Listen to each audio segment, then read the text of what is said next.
আমাদের জম্মুদ্বীপ ভ্রমণ শুরু হয়ে গেল। ফিশারগঞ্জ না, ফিশারিজ বেনফিশের এখান থেকে লঞ্চ ছাড়লো।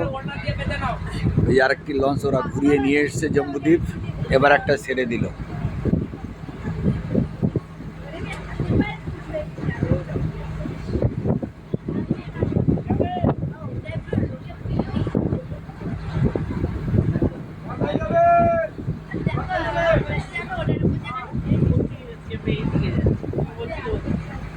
উল্টো বলো, আমি তো এইদিকেই বলেছি। কি বলো সব এইদিকেই তো না না বলো কিছু, কেমন লাগছে?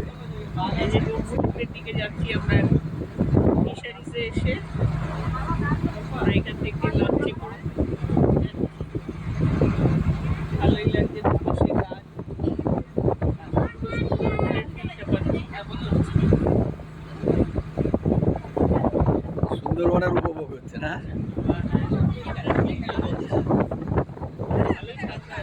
ম্যানগ্রোভের গাছ এখানে, পুরো ম্যানগ্রোভ জঙ্গল।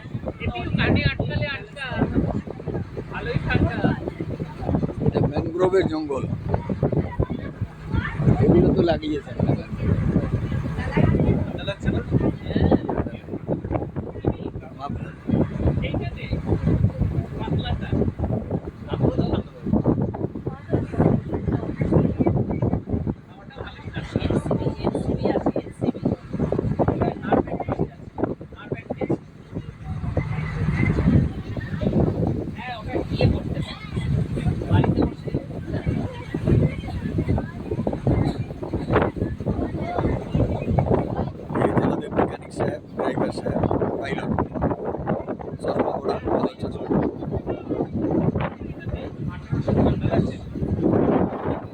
না না লাগে আমার পাপলার আছে।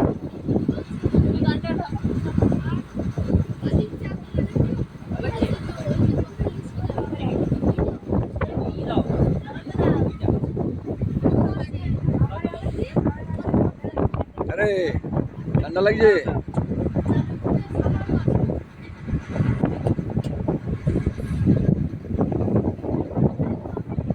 হাওয়ায় উড়ে ফেলে না দেয়।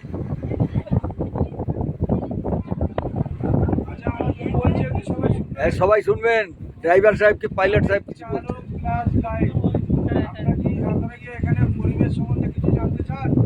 অবশ্যই। আচ্ছা, বলতে গেলে আমি প্রথমে এই মোহনার ট্র্যাকচারটা বলে নেব, তারপরে বোর্ডের গায়ে লেখা রয়েছে, দেখেন জম্মুদ্বীপে কেন লাগানো হয় না, ওটা ওখানে গিয়ে বলবো। আচ্ছা, আপনারা এসেছেন বকখালি ফেজারগঞ্জ, ফেজার সাহেব ছিলেন তাই ফেজারগঞ্জ না। এখানে আপনাদের প্রশ্ন থাকতে পারে কেন ব্রিটিশ আমাদের এখানে রাজত্ব করেছে, 3 জায়গায় 3টে নাম রয়ে গেছে। আপনারা হেনরি আইল্যান্ড গিয়েছেন? হেনরি সাহেব ছিলেন তাই হেনরি আইল্যান্ড নাম, আর ফেজার সাহেব ছিলেন তাই আমাদের গ্রাম পঞ্চায়েতের নাম ফেজারগঞ্জ গ্রাম পঞ্চায়েত। এই খাড়িটার একটা নাম অ্যাড ওয়ার ক্রিক। অ্যাড সাহেব ছিলেন তাই এই খাড়িটার নাম অ্যাড ওয়ার ক্রিক। সাইডে যে দ্বীপটা দেখতে পাচ্ছেন, এই দ্বীপটা কিন্তু আলাদা দ্বীপ। আমরা আমাদের ভাষায় বলি পাতিপুনিয়া দ্বীপ। আপনারা যদি গুগলটে সার্চ করেন তাহলে শুশুনিয়া আইল্যান্ড বলে লেখা রয়েছে। এই যে ম্যানগ্রোভ গাছ দেখতে পাচ্ছেন, কোনো এক প্রকার গাছ নিয়ে ম্যানগ্রোভ গাছ হয় না, যেমন পানি, হেতাল, গরান, কেওড়া, সুন্দরী, তরুপাতা ও বক্তা, এই সমস্ত গাছ নিয়ে হয় ম্যানগ্রোভ গাছ। এদের দুটো মূল হয়, এক শ্বেতমূল আর এক হয় শ্বাসমূল।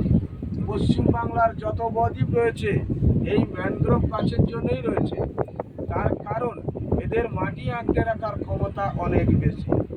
সামনে যে ছোট ছোট হুগলার ঘর দেখতে পাচ্ছেন, ওই সি বিচটার নাম কার্গিল সি বিচ। আপনি বকখালি সি বিচে নেমে সোজা যদি হাঁটতে হাঁটতে চলে আসেন, একদম এই মোহনার মুখটায় চলে আসতে পারবেন, কিন্তু আপনাদের দ্বারাই আসা সম্ভব নয়। দীর্ঘস্থায়ী পথ 4 কিলোমিটার, তাই টোটো কিংবা অটো বা 4 চাকা নিয়ে যেতে হয়। আর এই সোজা একটা দেখতে পাবেন গঙ্গা মায়ের মন্দির রয়েছে, এই গাছগুলো অচল রয়েছে, গাছটা পেরিয়ে গেলে দেখতে পারবেন। তা এই গঙ্গা মায়ের মন্দির যারা মৎস্যজীবী সমুদ্রে মাছ ধরতে যায়, ওনারা এই গঙ্গা মায়ের মন্দিরে পুজো দিয়ে কিংবা ডালা দিয়ে সমুদ্র বহন করে। এবার আপনারা দেখতে থাকেন, যেতে যেতে জম্মু মৌসুমী আইল্যান্ডটা দেখিয়ে দেবো, আর জম্মু দ্বীপে কেন ওঠানামাটা বন্ধ হয়েছে সেটা ওখানে গিয়ে বলবো। একটু স্পিডটা বাড়াও ওইদিকে তো। আগে তো ওই নদীতে তুই অটো গ্যাস চালাতে দিচ্ছিস, ওখানে সেই মাছ শুকনো করা আমি কি ওখানে রাত কাটিয়েছি, জম্মু দ্বীপে রাত কাটিয়েছি। আগে অন্য কোনো দ্বীপ ছিল না, জম্মু দ্বীপ।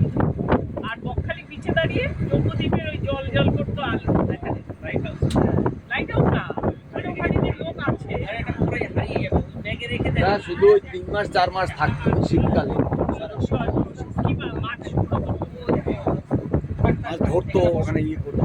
গিয়ে কেউ